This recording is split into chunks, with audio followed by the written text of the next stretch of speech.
Saudara-saudara yang dikasihi Tuhan, saya Pendeta Tuhoni Telombanua mulai hari ini 21 Juli 2021 dan seterusnya setiap hari Rabu mengajak saudara untuk menyisihkan waktu bagi Tuhan selama 7 menit bersaat teduh di hadapan Tuhan dalam serial Basa-Basa Dede. Mari kita awali dengan memuji Tuhan. Bapa, Engkau sungguh baik.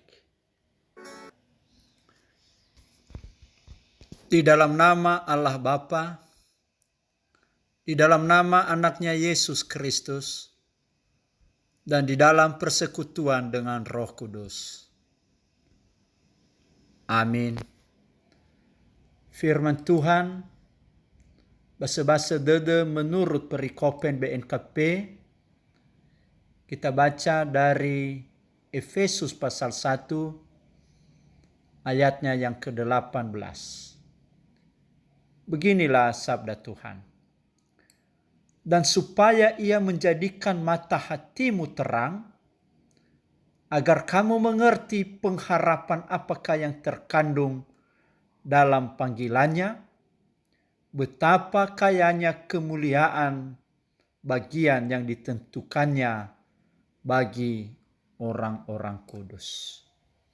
Demikianlah sabda Tuhan. Saudara-saudara yang dikasihi Tuhan, ada dua hal yang menjadi renungan bagi kita dari Efesus pasal 1 ayat 18 ini. Yang pertama, kita diajar bahwa salah satu ciri dan panggilan orang percaya adalah berdoa syafaat. Paulus memberikan kita teladan dengan mendoakan jemaat Efesus.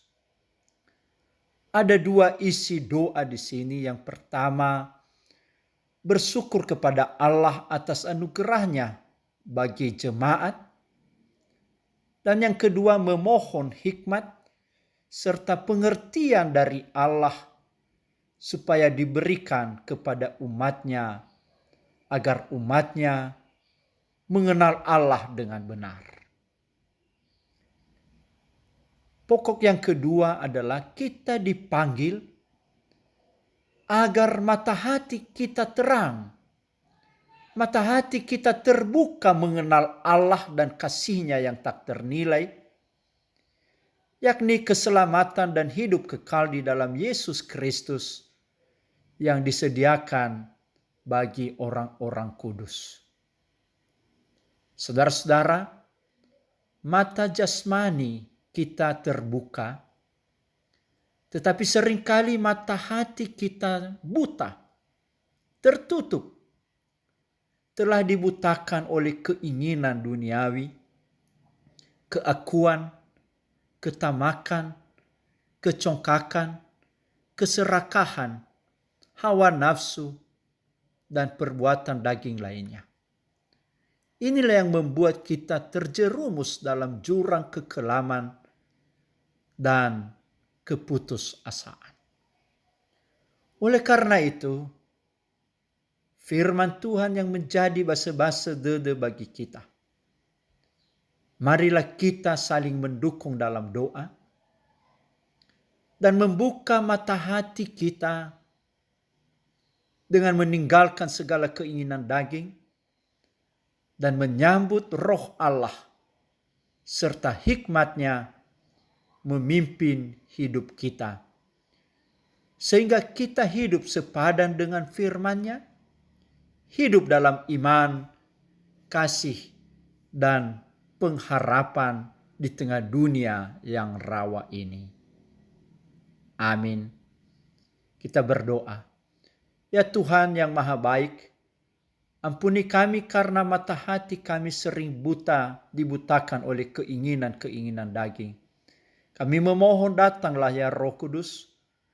Jadikanlah mata hati kami terang dalam mengenal Allah di dalam Yesus Kristus yang telah menjadikan kami kudus dan menyediakan bagi kami keselamatan dan hidup yang kekal. Ya Tuhan, ajarlah kami untuk saling mendoakan, saling mendukung, saling menguatkan satu dengan yang lain. dalam Kristus Yesus Tuhan kami. Amin. Anugerah Tuhan Yesus Kristus, kasih setia Allah Bapa, dan persekutuan dengan Roh Kudus beserta saudara-saudara sekalian. Amin.